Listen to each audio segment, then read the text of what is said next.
چاوی یو سړي ګناه کوله توبې ته وکړه او زه به 10 روجي ونیسم چې روجي ونیولې بیا ته ګناه وشوه نو بیا دې خدای ته توبه وباسي خو روجي منښته یو ځل لاله او که دې ویلي چې هر ځل قرآنه ګناه وشوه نو زه به روجي نیسم نو بیا به هر ځل 10 روجي نیسي خو روجي نیولو ته حاجت نشته د توبې دپاره توبه کې درې خبرې ضروري وي اول دا چې کوم شي نه توبه وباسي یا به پرېږدې داسې وایي زه شراب به نه څښم زما یې توبه وي خو شراب څکي دا توبه نه ده پرېږدې به الاقلاع عن الذنب دویم چې دې څه کړي مخکې هغې باندې به پښیمانه یاره غلطي رانه شوه دریم دا ده چې د آینده دپاره به په زړه کې په ښه اراده وکړې چې دا به نه کوم نو چې دا درې خبر راغلې نو دا توبه ده توبه د خولې توبې ته نه وایي یا غوږ له ګوتې وروړل توبه نه خولې غوږ له ګوتې وروړو ته مجد نشته په خولې مجد نشته زړه کې پښیمانه خدای سره او آینده دپاره دا اراده وکړي چې دا به نه کوم او هغه شی پرېږدې بالفعل نو دا ستا توبه ده خدای هر قسمه ګناه معاف کوي دا د پردې حق نه معاف کېږي که سړي زنا کړي سړي شراب کړي بل څه کړي په اخلاص توبه وباسي خدای معاف کوي دا د خدای وعده ده په قرآن شریف کې قل یا عبادي الذین اسرفوا علی انفسهم لا تقنطوا من رحمت الله ان الله یغفر الذنوب جميعا څلېرویشتمه پاره کې خدای وایي چې په ځان هم چا ګناه کړي زیاتي کړي د خدای د رحمت نه مه نا امیده کېږي توبه وباسه بس معاف خدای چا سره ضد نه کوي الحمدلله نو که دی ویلي چې هر ځل به روجې نیسم خو هر ځل به نیسي که یو ځل یې یاده کړې بس هغه یو ځل بس دی خو توبه دې وباسي بیا دې دا کار نه کوي چاوی که د یو ښځې مهر پاتې او خاوند یې مړ شي نو مهر د هغه د میراث نه به د ټولو نه مخکې ویلي ځکه دا د خاوند په سر قرض دی قرض د میراث نه مخکې دی یو سړي ښځې پسې مثلا 80 جریبه ځمکه لیکلې ده او دې مړ شو او ښځې له یې نه ورکړې او د ده 200 جریبه پاتې شوه نو 80 جریبې د ښځې مهر دی مستقل هغې کې د نور ورثو حق نشته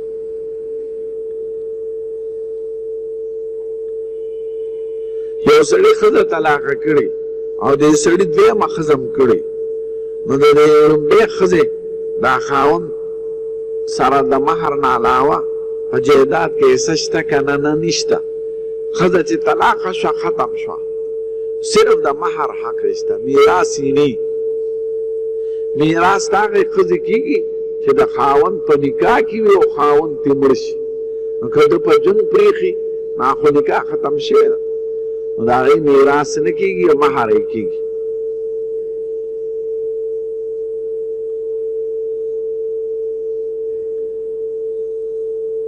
چاوی د غسل لپاره تیمم کولی شي که نه او کولی شي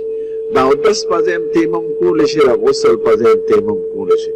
تیمم کې فرق نشته خو د غسل تیمم په غسل ماتېږي او د اودس تیمم په اودس ماتېږي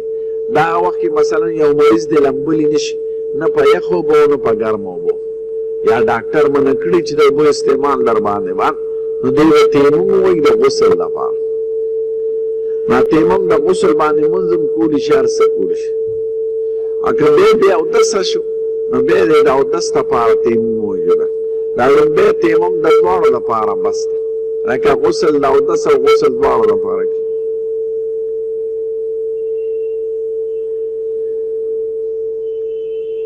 چاوی چې سړی خپله لور خرڅه کړي پیسې پرې والي او بیا پرې ځان له واده کوي نو دا ګناه ده که نه ده سخته ګناه د سخت مجرم دی د خدای لور خرڅول د آخري درجه ظلم دی په انسانیت دا بعضې پښتانه کوي بعضې قبایل کوي بلوچستان کې تیرا کې او په افغانستان کې او دلته ممند سوات کې د دواړو جهانو سردار وایي د ابوداود شریف حدیث دی چې درې کسانو سره به په خپله د خدای جګړه یې د دې مرۍ نه به یې نیولې وی ثلاثتن انا خصمهم یوم القیامه درې کسانو سره خدای پاک به مدعي نو چې خدای موندلی شو خلاصوي به دې ته څوک نو یو پکې دا دی ورجلا باع حرا فاکل ثمنه یو هغه سړی چې اصیل بني آدم خرڅ کړي او پیسې ځان له والي نو دا ډېر سخت ظلم دی ته چې لور خرڅوي دوی ولې نه خرڅوي دوی لور کې څه فرق دی دواړه اصیل بني آدمان دي یو هغه سړی دی چې په مزدوري کوي بیا مزدوري نه ورکوي دریم هغه سړی دی چې د خدای په نوم چا سره واده وکړي چې زما او ستا په منځ کې خدای ګواه خدای ذمهوار او بیا ورسره تګي وکړي هغه عهد پوره کوي نه نو خدای پاک وایي دې درو کسانو سره به زما د قیامت په ورځ دعوه وي نو ښځه خرڅول دا اخري درجه ظلم دی خلک وایي د اسلام کې د اسلام کې نه دا خو د آخره خلک کوي مردار نو ښځه خرڅول ښه کار نه چې څوک ښځه خرڅوي دې سره ډېرې بدۍ راوي ښځه میراث کوي بیا ښځې خاوند مړ شي د هغې د ازادۍ حق نه بس وایي دا خو مونږ اخیستی یو کلي ته زه تللی یو پیر شانتي م ځان ته یو سپین ږیری هغې ما ته یې جړل ما یې کاکاجي ولې وایي زوی له مې واده کړي اووه ورځې پس مړ شو هغه زوی مې ما یې چا ویشتی وایي نه په خپل مرګ مړ شو نو زه هم خفه شم بیا مې ورته هسې اتفاقا وویل ما یې کاکاجي هغه اندور سره به څه چل کوي وایي زما یو زوی دی په سکول کې سبق وایي په پنځم جومات کې دا به هغه ته ناست دی ما یې دا ولې هغه آزاده ښځه ده خپل مور پلار ته راضي کړه دا بس ده وایي نه دا خو مونږ پې پیسې ورکوي نو چې څوک ښځې خرڅوي دی اخر لور یې تباه کړه ځکه هغې نه غوا جوړه شي یو سړی ماله راغی وایي ته فلانکي ته ووایه چې لور مې واده کړی او خاوند دی په عربو کې دی نو مونږ کری نه راپرېږدي هغه څښه دی وایي ستا خبره مني نو ما ته معلوم و قواعدو ما وایي تا خو پې پیسې نه دي اخیستې وایي ما پې 80,000 روپۍ اخیستې دي نو ما وایي چې تا ته غوا جوړه کړې تا خپله لور د غوا په نظر کتلې نو زه هغه ته ویلی شم چې دا غوا واپس ورکړي که تا دا خپله لور ګڼلې ټیک ته د ښځې مهر دی خو هغه مهر د هغې شی دی نو چې تا د خپلې لور له غوا جوړه کړې زه هغه ته دا نه شم ویلی چې غوا ورولوي لیور سره ژوند کوم دی روا دی چې خاوند دی عربو ته تلي دا به مور پلار کړه به راځي البته که ډېر ګڼ کوي نو خیر دی ځان له د لیور سره روزګار نه شي اوسېدی گرانومسلمانانو وایي لیور نه به جدا ویصیب الحم لیور وی الحم والموت لیور خو مرګ دی لیور سره به روزګار نه اوسېږي چې چا سره د کومې ښځې نکاح کېږي نو هغې سره استوګنه بنده ده جدا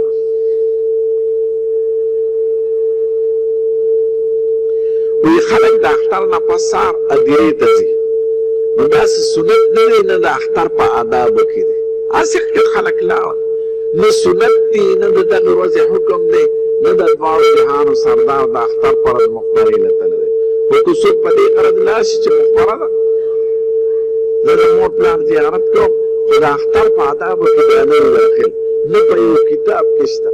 دا د دې زړو ښځو مسلې زمونږ د پښتنو رواجونه یا سړی ښځې جوړوي یا قمقل شیخان بې علمه نو بې علمه شیخین کفر دی دې نږدې کور کې ما ته دا بعض تاسو ته یم دا رواج چې 3 ورځې به ټول د کلي خلک قبر نه ځي هلته به دعا کوي هلکه دا درته چا دی ولې خلک په عذاب وي که یو سړی په خپله د پلار قبر له لاړ شي د مور نو ټیک ده خو د ټول کلي خلک په دې پابند کول چې هلته به زه دا نشته په شریعت کې دا دې کلي په دې کلو کې ده نه چارسده کې شته نه مردان کې شته نه پېښور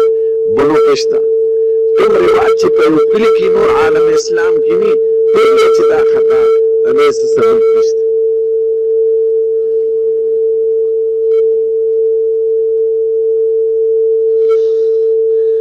یو زما ورور په ایبټ آباد کې نوکر او موږ په پېښور کې ایبټ آباد کې خو د لږې ورځو لپاره نه شي هلته به هم پوره مونځ کوي پېښور کې به هم پوره مونځ کوي په لاره به د سفر مونځ کوي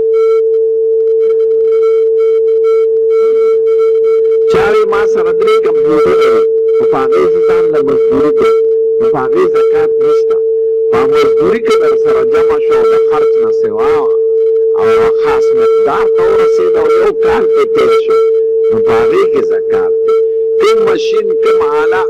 کوم ساوي کوم موټر لاری چې سړی د مزدورۍ په شکل استعمالوي هغې کې زکات نه یو کارخانه د 6 کروړه روپۍ پې لګولې خو ته د کارخانې آمدن ته ناست نو په کارخانه زکات نشته آمدن 40 غوان در سره په مزدوري کې کوي نو په غوانو زکات نشته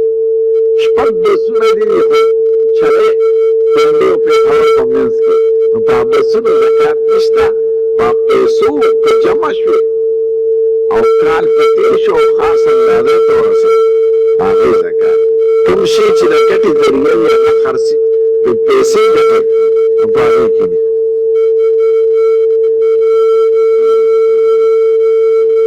پرتوب په ولاړه اغوستل سنت دی که په ناسته چې کومه تاته اسانې او پرده پکې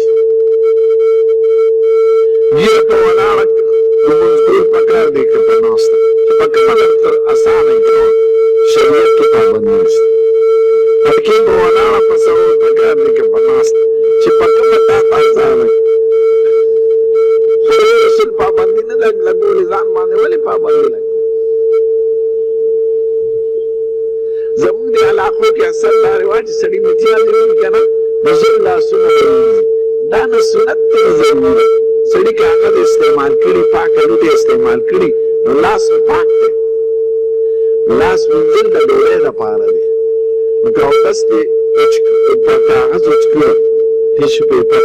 یا په لوټو نو د لاس وینځل په هغه سات ضروري نه دي لاس به ډوډۍ وینځي زر به تا پسې لوټه راوځغلی چې لاس وینځي هلکه ډوډۍ ته کښېنم څه لاسو پاکي لاسو که مچیازو سره لګېدلي نو بیا مې ورته د پلید شو او لاس چې مچیازو سره نه لګېدی په کاغذ دې ځان پاک کړي یا په لوټه دې ځان پاک کړي لاسونه دې هغه وینځلو ته حاجت نشته ټیک ته چې ډوډۍ خورې بیا اودس کوې نو لاس وینځي نو چې خدای رسول یو پابندي نه لګولې په ځان پابندي مه لګوه چا وی چې مردونو له پیسې ورکړې دي 9000 او د نفع نقصان ټولو کې شریک وي میاشت کې کله 1100 ورکوي کله 900 ټیک ته دا سود ګوره سود دی چې مخکې نه ورته ویلي شوي چې دومره به راکې او که دا ورته ویلي شوي وروره کاروبار کوه چې څومره راشي هغه به نیمو یا به پیسې ستا یې پیسې زما نو چې نسبت معلوم وي او مقدار نه معلوم وي دا سود دی نسبت دې ته وایي چې نیمه ستا او نیمه زما لکه زمیندارۍ باندې خلک ځمکه ورکړي زمونږ طرف ته زمیندار ته وایي نیمه ستا نیمه زما دا روا ده او که زمیندار له ورکړي دا پټي کې غنم وکړه خو ما له به څلوېښت منه راکړې زیاتي ستا دا سود دی مقدار به نه معلومې کېدای شي چې د به څلوېښت منه وکړي نو بیا دغه زمیندار خواري لاړه او چې ویې نیمه ستا نیمه زما نو که زیات وي که کم وي که تاوان یې د دواړو وي که ګټه یې د دواړو وي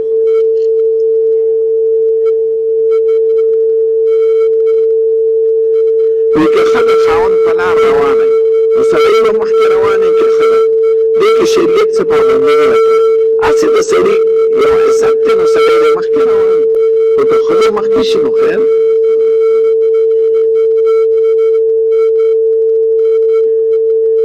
یو ښځه ډاکټر ته ځي د ورځ نه یا عالم له د مسلو لپاره نو دا تللی شي خو د مخه نه د علاوه یا د ضرورت د ځای نه د علاوه بل ځای ورته نه ښایي مسلو لتلی شي ډاکټر لتلی شي د هغوی په وخت کې که سړی اعوذ بالله ونه وایي بسم الله وایي نو څنګه ده نه اعوذ بالله فرض ده قرآن شریف کې 14مه پاره کې آیات دی فإذا قرأت القرآن فاستعذ بالله من الشیطان الرجیم چې کله قرآن شریف لولې نو د شیطان نه امان وغواړه اعوذ بالله ووایه اعوذ بالله وینا ضروري او بسم الله سنت ده بسم الله کې به پرېښودل څه دومره حرج نشته او اعوذ بالله به نه پرېږدي دې ته یو ځل ضروري ده په اول کې چې تلاوت شروع وکړې بیا د هر صورت په سر کې بسم الله کافي ده بیا اعوذ بالله ته حاجت نشته خو د قرآن شریف په شروع کې به اعوذ بالله وایي. مسافه په یو لاس مدا کېږي خو دوه لاسه غوره دي. هغې باندې سنت ادا کېږي خو دوه لاسه غوره دي. او بخاري شریف کې په دوو لاسونو باب یې کړی. زموږ وطن کې چونکې دا یو لاس رواج د انګریزانو لاټې برنسانو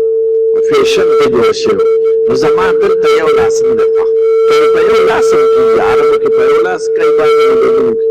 نو دلته سلام په دواړو لاسونو ښه دی، یو بل سره په دواړو لاسو. که په یو لاس هم سنت ادا کېږي، خو ما ورته وایي دلته د انګریزانو طریقه وه، جنټلمینانو زما نه ده خوښ.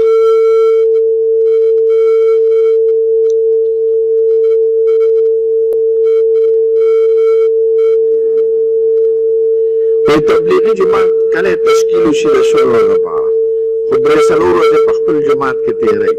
نو چې کله پورې په خپل کلي کې، نو دی مسافر نه دی. چې د کلي د حد نه وځي اخري کور نه، نو هلې سفر شروع کېږي. خو چې اندازې دومرې چې د سفر ځای پورې ځي، مثلا د دې ځای نه پنډۍ ته لاهور ته، نو دی به سفر وي. او که نه دې ځای نه مردان ته ځي، نو مردان په سفر نه یا چارسدۍ ته ځي. کلي کې به مونځ پوره کوي چې څو پورې د ښار نه بار ته روان شوي وي. اراده باندې سړی مسافر کېږي نه، په تلو مسافر کېږي.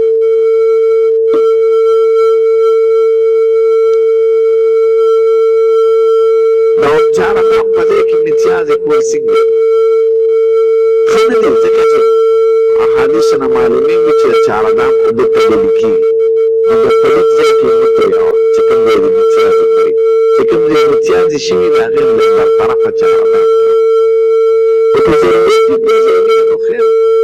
خو ښه دا ده چې د چارقام ځای دې جدی او د امتیازې کولو ځای دې جدی.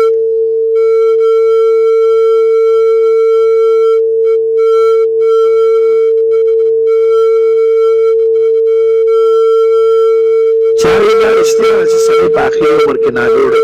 او په ناجوړ ځای کې بیمار شي، خدای ورسره ډېر احسان کوي. او کله په ګناهونو په بیمارو خدای ګناهونه ختم کړي. کله یو سړي لپاره لوی درجې مقررې او عمل یې کمي، هغه درجې ته نه رسي، نو خدای پرې تکلیفات راولي. په لویو پاکانو او اولیاو پیغمبرانو باندې تکلیفات راغلي. د دواړو جهانو سردار دومره سخته تبه وه، یو صحابي په لاس کېښود، عبدالله بن مسعود وی قربان ستا خو بدن ډېر سخت یشېږي، دا تا له دوه اجره درکړي او ما له خدای دوه اجره راکړي. نو کله د بزرګانو د پاکانو عالمانو درجې لوی لیکلي شوي او عمل یې له هغې ته نه رسېدلي، نو دنیا کې به مسایل او تکلیفات راشي. کله یو ګناهګار یې خدای ته ګناه معاف کړي، نو بیمارو سره خدای ګناهونه معاف کړي.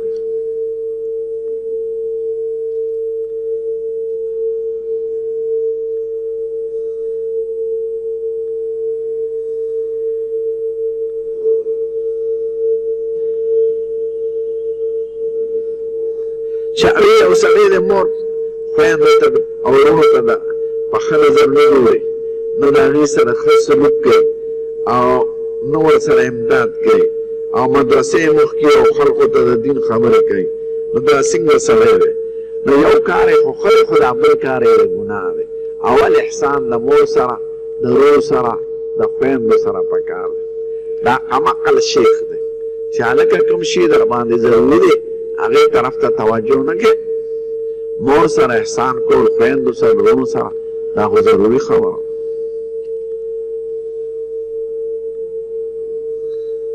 چې هغې که رمضان په میاشت کې څوک روجې نیسي خو مونځ نه کوي،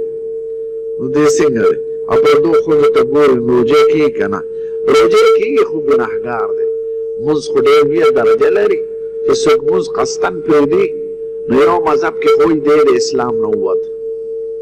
سعودي عربو کې دا مذهب دی.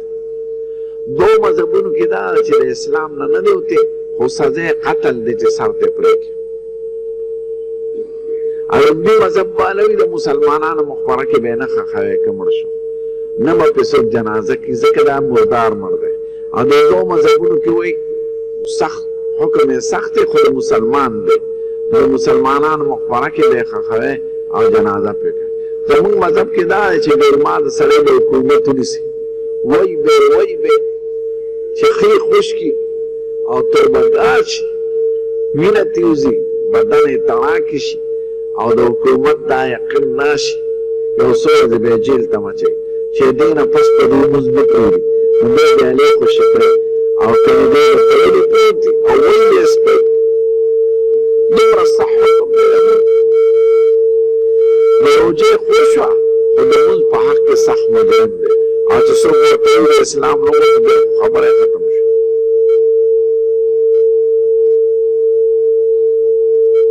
چاوي یو سړي ته وسوسې پیدا کېږي، وسوسو ته یې توجه نه ورکوي، ځکه چې وسوسو ته توجه ورکوی نو بیا نورې وسوسې پیدا زر وایي اعوذ بالله من الشیطان الرجیم. الصلاة والسلام علیک یا رسول الله روا ده. که سړی دا ووایي په دې عقیده چې ملایکې ورته به داسې ورسوي، خو صحابه کرامو او تابعینو نه او د دین د امامانو نه په داسې طریقه درود شریف نه دی نقل. دغه شان وایي دا مانځه کې چې موږ وایو اللهم صل علی سیدنا محمد وعلی آل سیدنا محمد کما صلیت علی سیدنا ابراهیم. او که دا عقیدې وي چې د دواړو جهانو سردار اوري یا زما په سر ولاړ دی نو بیا خو ډېره خطرناکه خبره ده. یو خو جرم دې غلطي ده ځکه د دواړو جهانو سردار انسان دی، خدای نه دی. حاضر ناظر په سر ولاړ هغه خدای پاک ذات دی. زموږ ښکلی پیغمبر هغه په مدینه منوره کې ښخ دی، درود شریف ورته ملایکې رسوي. نو که چا د محبت د وجې نه داسې ووایي یا په دې عقیدې وي چې ملایکې ورته داسې ورسوي لکه خط کې چې سړی ورته خطاب لیکي نو ټیک ده، روا ده. په دې هم احتیاط په دې کې ده چې داسې ونه وایي. او که دا عقیدې وي چې د دواړو جهانو سردار اوري پخپله او دا زما په سر ولاړ دی لکه د خدای پاک هر دی کې موجود دی، نو دا عقیده د شرک ده. دغه توبه وختل پکار چې هغې چې یو سرکاري افسر ستا کار جایز کار بغیر رشوته نه کوي نو څوک نو چې ستا حق یو روا کار او تا نه بغیر رشوت نه کوي نو ته په ورکولو ګناهګار نه یې او هغه ګناهګار دی. دا د سرکاري ملازم مثال د سپي دی چې درپسې راغی نو سپي ته خلک د خپل بد کېدو لپاره ډوډۍ ورغورځوي چې زه یې د کپار نه خلاص شم. نو ته په دې ګناهګار نه یې، هغه سپي ته ګناهګار دی. نو رشوتخور ته ګناهګار دی چې ستا جایز او روا کار ستا ده بغیر د پیسو نه. چې هغه شریعت کې د غیبت او د دروغو چغې کولای څه ګناه سخت مجرم دی. اول عذاب به په قبر کې شروع کړي، دا د دواړو جهانو سردار دی. چغلې خوري چې څوک کوي عذاب یې د قبر نه شروع شي.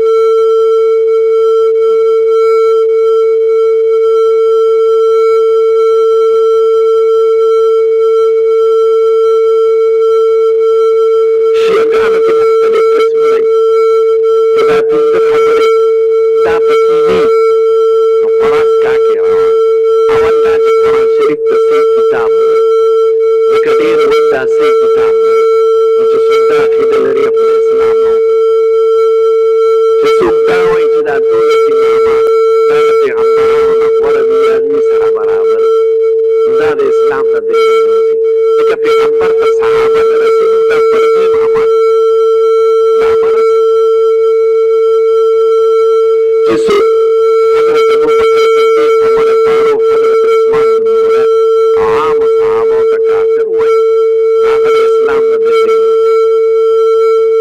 چې څوک حضرت عایشې بیبي ته د زنا کنځل کوي نو دا د اسلام نه دی نه وتلی. ذکر 13مه پاړه کې د هغې په صفت کې 2 رکوګانې راغلي او خدای ورته وایي الطیبات للطیبین والطیبون للطیبات. ما دې پاک مبارکو بندګانو له زموږ ښکلی پیغمبر یادوي، پاکې مبارکې بیبیانې پیدا کړي.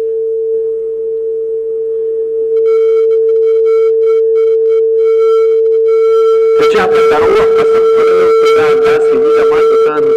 نو خپله ښځه یاده کړي طلاق واچوي، طلاق واقع شو. خو که یو ځل یې ټولې که نه یاد کړي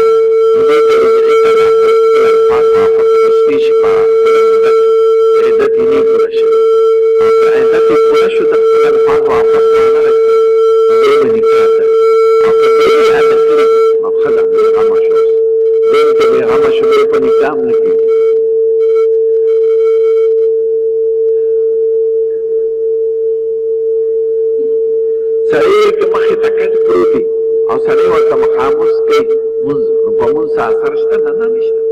که څوک پکې ناست وي خو خالص چې ویښي او تا ته یې مخ وي نو بیا نه ده پکار. او که سړی ناست وي تا ته یې شایي نو ته ورپسې مونځ کې هغه له ستره جوړه کړې نو خیر. خو بیا انسان او حیوان ته مخامخ مونځ نه دی پکار.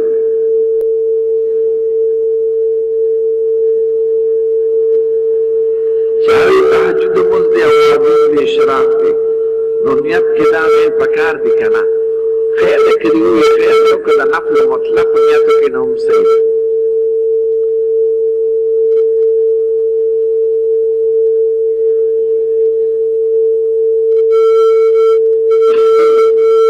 چاوی دا رښتیا ده چې شیطان ابلیس دا د ملایکو استاد دا خو ما چېرته کتابونو کې نه دي لیکلي. عبادت دی کوم خدای پاک خوراک د شیطان په باره کې د عالمانو درې ډېر دي. عالمان یو خو غلط خلک دي او دوه صحیح عالمان دي خو سړی مختلف. هغه غلط خلک د سرسید اکبر خان والا دي. هغوی وایي شیطان چې دی دا څه جسم نه لري، دی بد خوی د شیطان دی، خراب خوی د شیطان. دا د قرآن او د حدیث خلاف. څومره خلک د خالق والا سرسید اکبر خان صفتونه کوي خو د هغه ډېرې عقیدې خراب دي. هلکه خدای پاک شیطان ته سجده وکړه ادم ته نو کور ته څه معنا ده د سجدې؟ شیطان ته وویل د جنت نه. شیطان وایي زه به ستا مخلوق ګمراه کوم بغیر د خاصو بندګانو. شیطان اولاد راوړي، شیطان خوراک کوي، شیطان تستی، شیطان بانک سره باد اچوي. نو دا څیزونه خو د یو شخصیت وي، د ذات وي، د ښوی خصلت خو نه وي. نو سرسید احمد خان نظریه د شیطان په باره کې غلطه. دویمه رایه د عبدالله ابن عباس ده. هغوی شیطان د ملایکو د ذات نه خو او ملایکو اوسېده خو د خدای حکم یې ونه منو نو سپېره دی. درېیمه رایه د حسن بصري صاحب او شیطان دا د پیریانو د ذات نه دی، د ملایکو د ذات نه دی. پیریان خدای د اور نه پیدا کړي دي او ملایکې د نور نه پیدا دي. خو ملایکو سره یو ځای نو په حکم کې شامل. ځکه خدای وایي کان من الجن ففسق آدم ربه. شیطان خپل نوم عزازیل او حارس پسې. نو عام علماو د حسن بصري سره یې خوښه کړې ده چې شیطان د پیریانو د ذات نه دی، ملایکه نه ده. خو ملایکو کې اوسېده، عبادت یې کو او د استاد خبره ما نه ده اورېدله.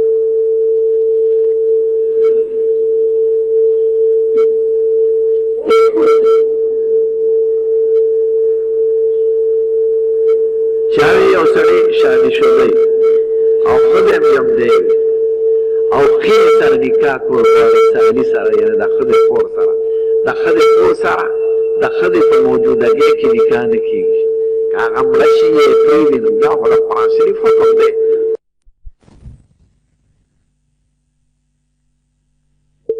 ما د خلکو نه اورېدلي دي چې سړي له خدای درې لویانې ورکړي او دی د دې لویانو تعلیم او تربیت او په ښځه یې واده کړي نو ده باندې خدای د دوزخ اور حراموي. بلکل ټیک دی. دا خو درې لیکلي دي احادیثو کې دوه هم راغلي دي. که چا له خدای دوه لویانې ورکړي او دی د هغې خدمت وکړي، دین ورته وښیي، اخلاق ورته وښیي، حیا پرده ورته وښیي، د عزت په ځای کې واده کړي خوشحاله، نو خدای پاک په ده د دوزخ اور حراموي. دا د دواړو جهانو د سردار راغلی. ګورې زامنو په باره کې نه دي راغلي او د جینکو راغلي. ځکه زوی کې خلک د دنیا غرض خیال ساتي چې دی به لوی شي ماله به دوکان کوي، چې دی لوی شي ماله به زمینداري کوي، چې دی نوکر شي زه به کور ناست یم پیسې به راوړي. د جینکو په باره کې خو دا خیال د عامو مسلمانانو نه راځي. نو جینۍ یو بې اسرې بې رغه مخلوق دی، عاجزه، د رحم خاونده. نو چې څوک د جینکو تربیت وکړي خدای پاک پرې د دوزخ اور حرام. او دا ورته زه وایم ګورئ د دې موجوده زمونږ د هلکانو نه جنکۍ ښې دي لکه هلکان پوډریان شي هلکان چرسیان شي هلکان ګیرې خړی هلکان کرکټیان شي او زنانو کې دا شي نشته دا زمونږ د پښتنو چې ما ته کمې پورې معلوم وي نه مې د پوډرۍ ښځې اورېدلې نه د چرسڼې ښځې نه ښځو کې د ډېرو مسله ده نه پکې جواري وي د مور پلار په حق کې ډېر زیات رحم دی لګي دلته ماله د جمعې یو مولانا راځي پته نه لګي چې نن شته که نشته د ګیر دی ما ته یې وي د زړه دوره را باندې راغله دوه زامن مې دي راته وایي بابا تا پکې کېږي نو اړو پروا نه لري او لوی مې ته ملګره کې واده کړې ده چې هغه خبر شو د شپې ټکسي ونیو او سهار وختي ما ته ځان را رسول نو جنکو کې د مور پلار سره محبت زیات دی د هلکانو نو جنکو باندې زیات رحم کوي زیات همدردي کوي د پردي ډیران ښځلې مه ګڼئ د ښځو او د لویانو ډېر لوی حق دی بعضې مسلمانان ځان ته به مسلمان وي پټکې به یې پنځکټۍ ګوساړئ غټه ګیره وي لور به خرڅئ لور به په بدل ورکوي لور له به میراث نه ورکوي نو دا ظلم نشته په شریعت کې که ها دا لوی ظلم دی چې په دوی خرچ کې نه په لور هم خرچ کوه دواړه د اولاد دا لکه د جینۍ خو یو ډیګرۍ فرق دی وللرجال علیهن درجه او هغې کې هم د جنکو باندې چې بعضې پابندۍ دي هغې د جنکو د عزت دپاره کړي دي چې د دې حیا محفوظ وي د دې عزت محفوظ وي د دې نسب محفوظ وي سپی ترې نه جوړئ نه چرګه دا به تاسو له ناصر خان اسلامي کیسټ هاوس بیرون کچهري ګیټ اشرف روډ سرای فقیر خان پېښور ښار کې د ناصر خان سراج صاحب ملاویږي او د دې نه علاوه د دیني تقاریر کیسټ به هم تاسو له د دې دوکان نه ترلاسه کیدی شي جاوید نن سبا یو فیشن دی ګنجیان سړي په دې سر کې ویښته لګوي مصنوعي ما خو چېرته نه دی لیدلی نو غسل یې وځي که نه غسل یې خوځي خو دا عمل نه دی ښه ساجت دی چې خو اړو څوک دې ورته ګوري نه که سر دې پکي ټوپۍ پرېږده پړکې دې تاو دې مصنوعي ځان ولې پاتا دی یوازې ډول په ویښتو کې رسي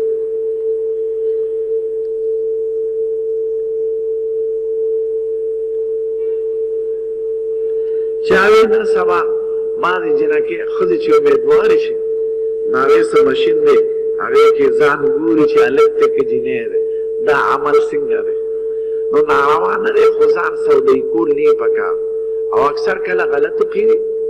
درته به وایي جینۍ ده بیا بالغ خدای درکړي یا به درته وایي هلکې ته به خلک خبر کړي یا به جینۍ وشي اکثر دروغ هم ختلي دی نو په مشین که ځان څوک وګوري نو څه ناروا نه دی خو ځان سودایي کوی ما چې څه خدای ته مقرر یا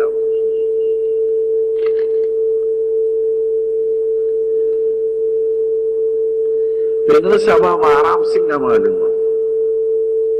پچا خامخا شک مه کوه هر مسلمان ته د عزت په نظر ګوره او د اسلام په نظر چې څو پورې حرام قطعي تا ته نه معلوم نو د چا په مال حکمونه مه لګوه او په خپله خو حرام سړی پېژني حرام ولې نه پېژني رشوت حرام دی غلا حرامه ده دوکه او په دروغو پیسې اخیستل حرام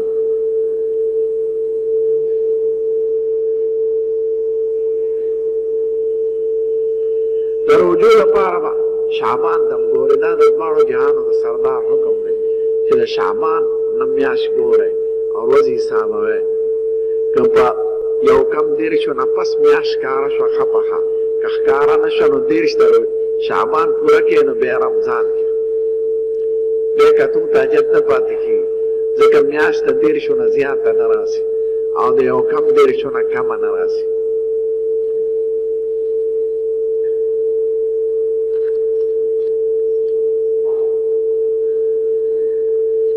ما د یو جینۍ سره ویتې راوتلی دی نو نو د هغې د کشر خور سره نکاح کولی شم که نه که د هغې جینۍ د مور سره تا تېرودلي نو د هغه مور یې ټولې لوریانې ستا خویندې دي هغې سره ستا نکاح نه کېږي او که پردۍ ښځې سره هم تېرودلي جینۍ م او تا نو دغه جینۍ هلک صرف نکاح نشي کولی دا هلک د هغې خویندو سره کولی شي او هغه جینۍ د ده رونو سره کولی شي خو که د جینۍ د مور تېدې رودلي نو هغه مور ستا مور شوه نو د مور اولاد ټول رونه خویندې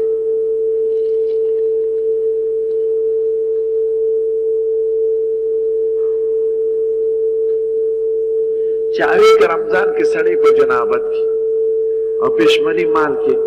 که دې غسل کوي ډوډۍ دې پاتې کېږي خلاص که څنګه خوراک روا دی څښاک روا دی غسل خو د سبا مانځه دپاره مقرر دی پشمني دپاره مقرر نه دی پشمني خیر دی لاسونه ووینځه خوله پاکه کړه بس خوره ډوډۍ چې سبا مانځه له ځای به یې غسل وکړي د غسل د پشمني سره څه تعلق نشته یک ته پاک اوسېدل ښه خبره ده خو که وخت نی نو څه فرق نه پروزي مانځه دپاره به غسل کوي صلات تسبیح خو لوی وخت غواړي دا نفل لمونځ دی 4 رکعاته او هر رکعت کې 5 او یا کرته سبحان الله وبحمده سبحان الله والحمد لله ولا اله الا الله والله اکبر دا وینا 300 کرته په 4 رکعتونو په جماعت کې سلام څنګه دی اچوه خو که څوک په وظیفه کې مشغوله یا په مانځه او په تلاوت نو بیا سلام مه اچوه او که خلک هسې ناست دي نو په مزه سلام مه اچوه که څوک ذکر نه کوي وظیفه نه کوي هغې به جواب والي سلام اچول پکار دی خو په مزه په چغه نه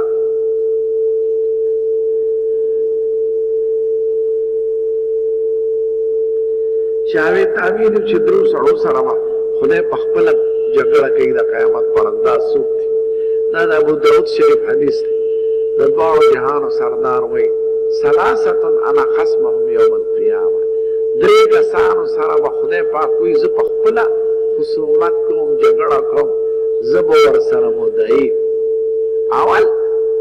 رجلا باع حرا فاکل ثمنه یو سړی اصیل بنیادم خرڅ کړي لکه لور خرڅه کړي زوی خرڅ کړي یا یو سړی غوا کړي چې ماله دومره پیسې راوړئ دا خلک چې کمې غوا کول کوي دا ټول دغه کې داخل دي لویانې څوک خرڅوي او پیسو باندې ځان له ډار څه نه لي نو دا اصیل بنیادم خرڅول دی دویم هغه سړی چې د خدای په نوم چا سره واده وکړي چې زه زما او ستا په منځ کې خدای او دی بې وعدګي کوي ټګي کوي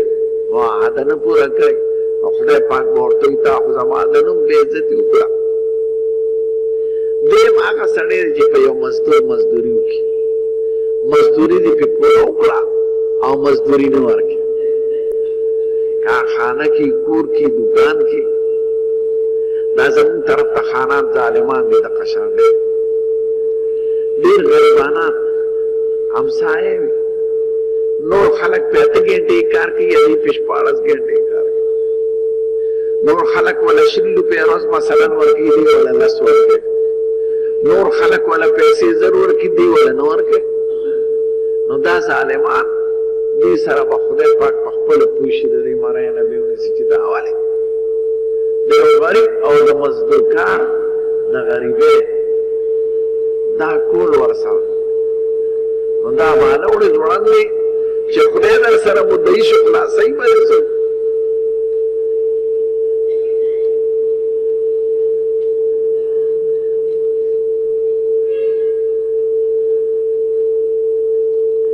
اذان نه مخکې اعوذ بالله بسم الله په زوره نه ده راغلی که چا په زړه کې په پټه ووایي بسم الله وایي خیر دی خو په څرګنده به نه وایي بانګ د الله اکبر نه شروع دی شریعت دا غواړي چې کوم احکام خدای رسول مقرر کړي دي هغې کې به د ځان نه زیاتې کمې نه کړي هغه پولې به ولاړ دی اوس لاسونه وینځل په دې سنګو پورې دی ترخه پورې وینځل نشته خپې وینځل د ګیډو پورې دی ګیډو نه بره نشته چې پنډو پورې وینځئ د سر مسه ده سټ مسه ده زموږ په مذهب کې د مرۍ مسه نشته نو مرۍ به مسه کې دقه شان بانګ د الله اکبر نه شروع دی او په لا اله الا الله ولاړ دی نه به مخکې څه زیاتي وي نه به وروسته څه زیاتي وي بیا خو د شریعت پولې ماتې دین یهودیانو دین په دې طریقه بدل کړی اوس آخري ښکلې کلمه خو داسې وینا پکار ده چې لا اله الا الله محمد رسول الله خو چونکې محمد رسول الله دغه دی نه دی راغلی نو دا به نه دی ته به تش وی لا اله الا الله الله اکبر نه به شروع دا بعضې قمقل شیخان مخکې ته څوک درود شریف کوي څوک وروسته هلکه درود شریف ثواب دی ښکلې خبره ده خو کښېنه په مزه کښېنه په پټه وایه بانک کې زیاتې کمې ولې کې زناوره علي صاحب نه قربانه شم جماعت کې ناست یو سړی راغی د مازدیګر لمونځ یې کړی دی نفل یې کور نو هغه ورته ویې وروره نفل نه کېږي دا وخت نو سړی ورته وویل قربان ما به په عبادت خولې دوزخ له بوځي نو علي صاحب ملګرو ته ویې ګوره شیطان یې په کوم طرف ګمراه کوي دا شیخان په دې طریقه ګمراه کوي نو علي صاحب ورته وی خدای پاک په عبادت څوک نه بوځي دوزخ له خو د خپل پیغمبر په مخالفت په دې بوځي پیغمبر دې وخت کې منع کړی نو چې څوک لا اله الا الله نه پس درود شریف وایي هسې چغې وایي صورت یاسین شروع کړي صورت رحمان هلکه ولې خلک تنګه درود شریف ښکلې خبره ده مبارکه خبره ده خو په مزه کښېنه په پټه وایه بانک کې زیاتې کمې به نه کوه نو دا شیخان دا شیطان چې دی دا شیخان د عبادت په نوم ګمراه کوي دا پکې راوله دا پکې راوله هېڅوک دې نه دی خالي داسې مردار شه ځان په نور فکر نه پس ذکر کړو یا د رحمان بابا شعرونه ویل دا نه دی پکار ولې مسلمانانو ته تکلیف رسوي اوس رانه چا تپوس وکړو شبیینې کوي باندې خلک د شعبان سړي ورته راجمې او ښځې مې او لوټ فکر کې کوي نو ما وایي دا عمل نه سنت دی نه راغلی دی د صحابو کرامو نه او بیا په لوټ فکر کې کوئ څوک به ناجوړی څوک به وږي د چاته به زړه تکلیف وي ولې تکلیف رسوي ټیک دی جومات کې که څوک ناست دی څوک ورته تلاوت کوي او څوک یې اوري ټیک دی اوري پابندي پې نشته خو خلکو ته به تکلیف نه رسوي خلک نه جوړي دا شیخان چې دا په زوره زوروي دا جوړي مولیان دي دا مولیان دي دا زناوري کمقلې کمقل په دې چې دې بېدیني د دین په نوم کې خلکو ته ښایي هلکه ولې خلک تنګه دا تا ته چا وایي صورت رحمان به په زوره شروع کړي ولې وې خلک راپاڅو دا تا ته چا وایي چې خلک راپاڅوه په دې طریقه خپل کور ته لاشه خپل بال بچ راویښ کړه ښځه دې راویښه که زامن دې راویښ کړي او خلکو ته وایي چې خپل کور کې اوس په یو فکرو خلک راویښه یا د دې مړو دا چغې چې وایي دا مې نه دي خوښ ځکه جومات د دې دپاره نه دی چې د مونږ اعلان دې لوټ فکر دغه مصیبت پیدا کړي امام له 5 روپۍ ورکړي هغې 3 ځله اعلان وکړي سبحان الله هم ورسره وایي انا لله هم ورسره وایي هلکه دې ټول کلي کې خدای یو سړی خپلي هغه لا نه یوډېږي د نیانو کار د امامان ولې کوي نو جومات کې به سهار وختي مړ به په خیش کوش کې شوي دلته پېښور کې د هغه څه ضرورت دی ولې خلک تنګوي مسلمانان په شریعت کې د حد خو د تابوت دا تابوت چې پېښور کې کوم رواج دی دا ښه کار نه دی تابوت صندوق جوړول مړي له هغه ځای کې وي چې قبر غورځېږي ځمکه خاورینه اوبه پکې سیابي وي اوبه پکې راخي دي دا په ښه ځمکه کې کلکه ځمکه کې چې قبر او لحد جوړېږي تابوت استعمال ناروا دی بعضې خلک صندوقونه جوړ کړي دی پکې د غوا اچوي بخملې دا تابوت هېڅ فایده هغه نشته شریعت کې حکم دی چې قبر کې به بغیر د مړي او د کفن نه بل څه ني دا کې اجازه ته څوک به ورسره قرآن شریفونه ږدي څوک به تعویضونه ږدي دا د عربو جاهلانه اوس هم که چترال ته لاړی هلته کافرستان علاقه ده په تابوتونو کې مړي ایښي اسلحې به یې ورسره کېښودې تورې او څه بل څه شي هغه مسلمانانو ته به وایي نو اوس ورسره نږدې صرف بړستن ورسره ږدي بړستن او رنګینه ده هلته مو کتل هغه صندوقونه ده د ونو کې پراتې دا زمونږ د شریعت دا حکم دی چې قبر کې به صرف مړي او کفن کې بس هېڅ شی باید نه تابوت د ضرورت وخت کې ما سره ما ته وایي چې سرویس مه کوي قبر پرې راغورځېږي فورا نو هغه به په تابوت چې جوړ کړي نو هغې کې به ورته شګه واچوي یا خاوره بخمل به نه ږدي قالین به نه ږدي خاوره به ورته هغې کې خوره کړي په هغې به یې کښېږدي خلاص که مړی چې حق کړ او قبر پرې ورپرېوت د شریعت دا حکم دی دوباره به یې نه سپړي بس پرېږدی خدای ته داسې به وي یو ځل به پرېږدي څه واقع ته خو نه یې جوړی پرېږدی نو تابوتونه به جوړه دا ښه کار نه دی او بخمل یې پکې لګول ښه کار نه دی او د قرآن د کفن نه علاوه بل څه شی ورسره کېښودل ښه کار نه دی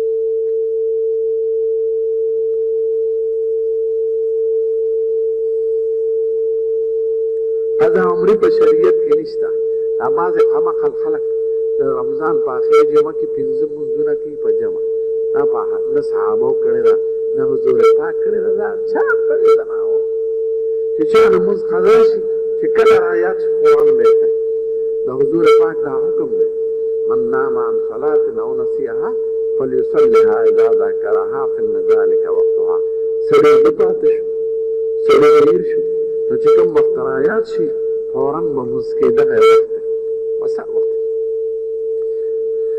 نو دا پکې نشته دې ته بدعت وایي یو کار د دین په نوم کې او هغه د حضور پاک نه کړی او صحابو کرامو نه کړی دې ته بدعت وایي ناروا وایي هره ښه عمل بظاهره چې د حضور پاک او د صحابو کرامو د طریقې نه مخالف وي دې ته بدعت وایي بدعت ښه کار نه دی حضور پاک بدعت ته ګمراهي ویلې ده نو قضا عمري په شریعت کې نشته دا خو د خلقو ته د بالماضی لاره وښکړه زه مونځونه مه کوم په آخره جمعه کې به بس مونځونه پنځو کې خبره د اخلاص لکه بعضې خلک سقاط سقاط وکړي د مړي دا که پې روجې پاتې د هغې بدل شو دا که پې مونځونه پاتې د هغې بدل شو هلکه دا خو جنت فردوس ته ورسوه په جون ورته ووایه زناوره مونځ کوه زکات ورکوه حج کوه دا خو اتفاقا یو سړي باندې په غلطۍ پاتې شو نو ټیک ته فدیه ورپسې وکړه رواج ته جوړو او هر مړي سره کول دا خو د بالماضی دروازه ده خلک به مونځونه کوي بس یو پیټۍ صابون به خلاص به شي د ټول عمر د مونځونو خلاص به شي کمترې ساتل څنګه دي لوبې او کمترې کول ښه کار نه دی خو که کمترې اتفاقا وي بند نه په پنجره کې لوبې دي خو دا کسب ښه کار نه دی هغه مارغه ساتل لوا دي چې هغه بند دي طوطي ساتل چې به بند دي پنجره کې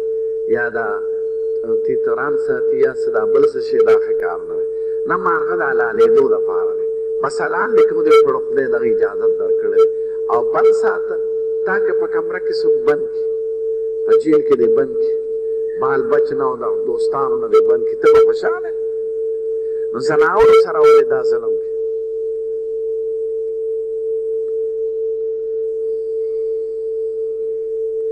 اعتکاف که سړي نیت کړي او بیا مات کړي نو بیا قضا پې لازمیږي او د مخکې نه اعتکاف سنت دی که د ښځې حیض شروع شو نو اعتکاف یې ختم شو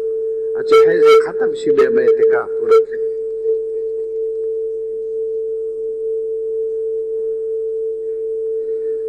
حیض هغه خاصه بیمارۍ ورځو کې روژه نه کېږي نو که روژه یو ښځې نیولي هغه روژه یې صحیح نه ده دوباره به نیسي او که هغه عامه بیماري نه ماهواري چې ورته وایي زیاتي د وخت نه نو دا مرض دی مرض کې خیر دی لکه د سړي اسپرامات یې پوزه یا یو لاس پونه یې ویځي نو خیر دی مونځ یې خو صحیح دی او روژه هم صحیح حیض چې په ښځه راشي په حج کې نو حرم شریف ته نشي تللی په احرام کې به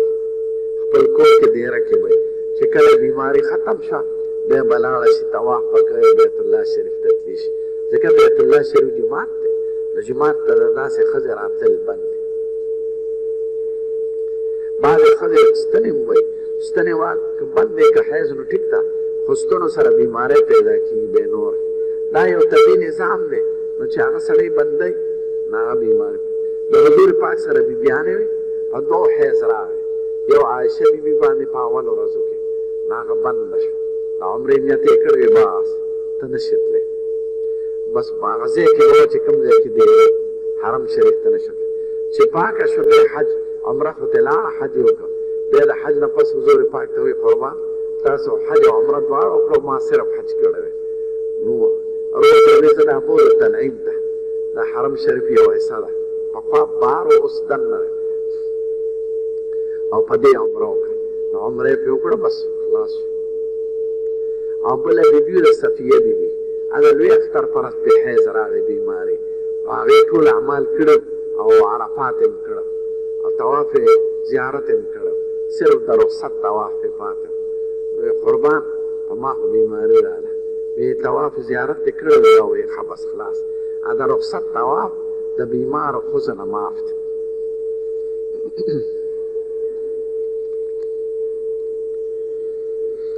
زموږ د کور کرۍ مخکې والي سړی پیشکي یا په ضمانت والي روانه لیکن څه پابندي نشته. پیش امام له پټکي پکار دی او پټکي ښه دی. پټکي د نیکانو طریقه ده حضور پاک او صحابه او کرامو په سر کړی دی. نو چې کوم ځای کې پټکي د عزت جامه ګڼل کېږي نو پټکي سره د امام لمونځ کوي. طبري او عالم دی یو شیعه تېر شوي دی بل سني نو خلک په اشتباه کې راځي. شیعه د شیعهګانو بیان کوي او دا بل د اهل سنت والجماعت نو دوکه پې نه شي. دا چې چا حضرت معاویه رضی الله عنه په سپک ویلي دی دا هغه شیعه طبري دی نو غلطي کوي خلک په دې دوکه کې راځي. ولې سپک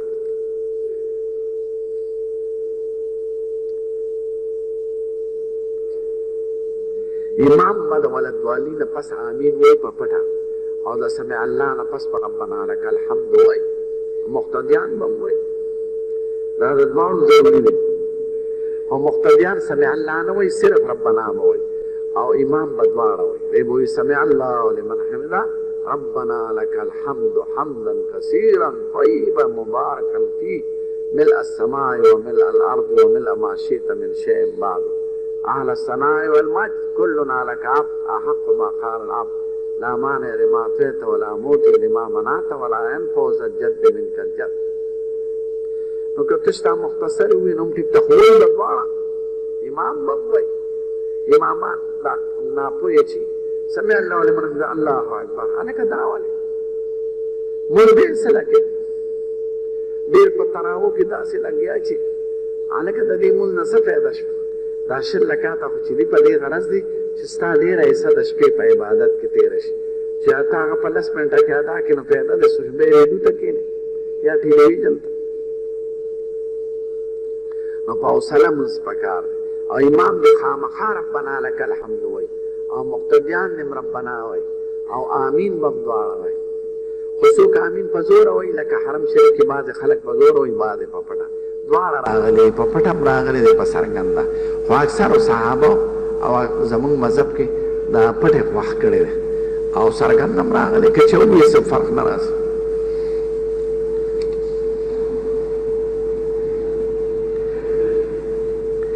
چا چې امتیاز یې وکړی که په اوبه استنجا وکړه بس کافي ده او که لوټه او کاڼې استعمال کړي نو هم صفۍ پرې راغله فرض ادا شو. خو سنت دا ده چې د لوټو د کاغذ نه پس ته اوبه استعمال کړي او که د واره یې اوبه استعمال کړي بیا خو لوټه او کاغذ خبره ختم شو. که مخکې لوټه او کاڼې استعمال کړي یا کاغذ نه اوبه استعمال کړي د اوبو استعمال د هغې نه پس سنت فرض یې ادا شوي دی. که یو سړي سره اوبه ني او تش لوټې استعمال کړي یا ټیشو پیپر نو فرض یې ادا شوي دی خیر دې مونځ یې کېږي سنت ته پاتې شو. لوټې دې نه استعمالوي فلش سیسټمونو کې خو لوټې نه استعمالوي تش اوبه کافي دي. اوبه لوټې چې دواړه یو ځای شي خو ښه ده خو که لوټې یوازې یا اوبه نو بیا اوبه ته غوره دي نو اوبه بیا ښه اوبه استعماله خو لاس په شګه مږل پکار یا په صابون.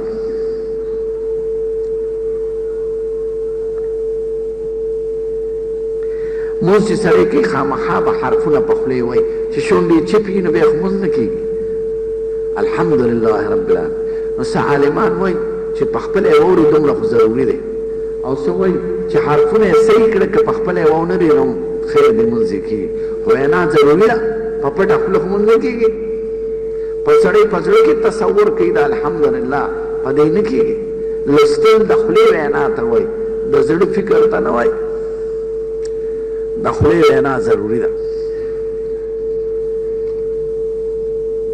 وی بعضې خلک شونډې هم نه خوځوي نو مونځ یې خو نه کېږي. تصور د فاتحې باندې مونځ نه کېږي، په خولې به وی.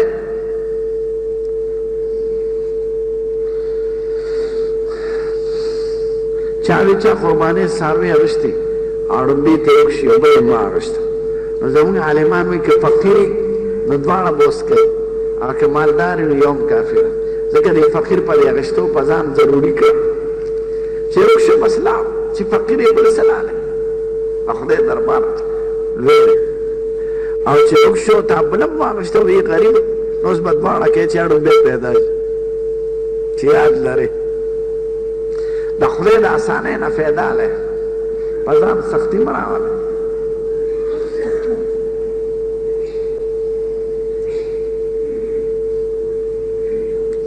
چې یو سړی څلور پنځه کسان جمع کوي یو ځای کې ګراوند کې یا دکان سره یا څه، نو د جومات اذان کافي دی که نه؟ او کافي دی. د محلې اذان د ټولو ده، اقامت به کوي او اذان ته حاجت نشته. او که په دشته کې په صحرا کې د کلي نه لرې بانګ د کلي نه اورېدلې کېږي نو بیا به اذان هم کوي او اقامت به هم کوي. او چې کوم ځای د کلي اذان اورېدلې کېږي نو اذان ته حاجت نشته، هغه یو اقامت کافي دی. سجده سهوه چې ځان نه کوې په مانځه کې نو دواړو طرف ته به سلام ګرځې، او که امام نو امام به یو طرف ته سلام وګرځې چې قوم دې زر پانه سي. په یو سلام به امام کفایت کوي، مقتدیان به هم ورسره یو سلام وګرځئ ښي طرف ته. او چې ځان له در باندې سجده سهوه راشي ځان له لمونځ کې نو هغې کې به دواړو طرف ته سلام ګرځې، پوره سلام. بدعتي امام پسې څنګه ګناه نه څوک خالي کېږي؟ که جمع تیاری مونځ ورپسې کوه بدعت د هغه په سر، او که نه مخکې درته معلوم وي چې بدعتي دی خو د عقیدې بدعتي دی. یو خو د عمل بدعتي، عمل بدعت لکه د مکروه په شان مثال لري، او د عقیدې بدعت چې عقیدې خراب وي بغیر د خدای پاک نه بل څوک د هر شي عالم ګڼي، د خیر و شر مالک ګڼي، عایبانه اوازونه کوي، مړو نه امداد غواړي، نو دا غلطه عقیده ده. نو ده پسې به مونځ نه کوي چېرته معلوم نه امداد به د خدای نه غواړي، مړی تا ته محتاجه دی، ته ورپسې صدقه وکړه دعا وکړه.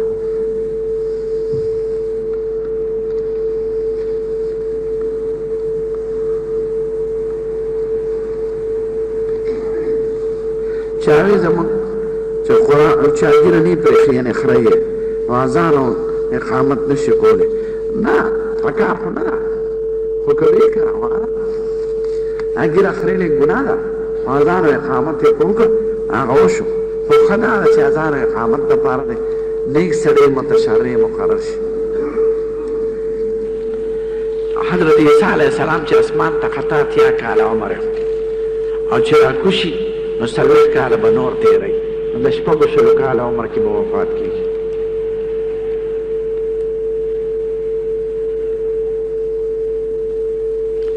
یو سړی په چاسیز خرڅ کړي چې دومره موده پس پرې درناله نو دا خو یو وعده ده، خو شرط به دا نه وي په بیه کې چې چا باندې خرڅ کړه د هغه ملکیت دی، که په ته یې خرڅوي که په بل چا خرڅوي.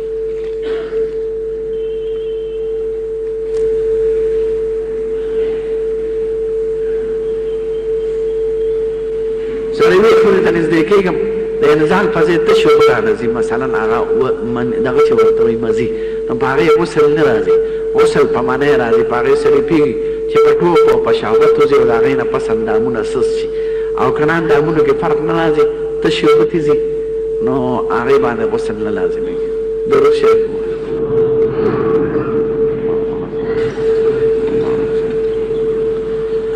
الحمدلله رب العالمین. خدای زمونږ په حال رحم وکړي. مسلمانان چې کوم ځای کې د کافرانو سره یې واسطه ده خدای مسلمانانو له فتح او کامیابي ورکړي. ګرانو محترمو اوریدونکو، د مولانا حسن جان صاحب د سوالونو جوابونو دا 2 نمبر کیسټ ډک شو او د 3 په انتظار اوسئ. دا به تاسو ته پېښور ښار کې بیرون کچرۍ ګیټ اشرف روډ سره فقیر خان د ناصر خان کیسټ هاوس کې ناصر خان سره ملاویږي.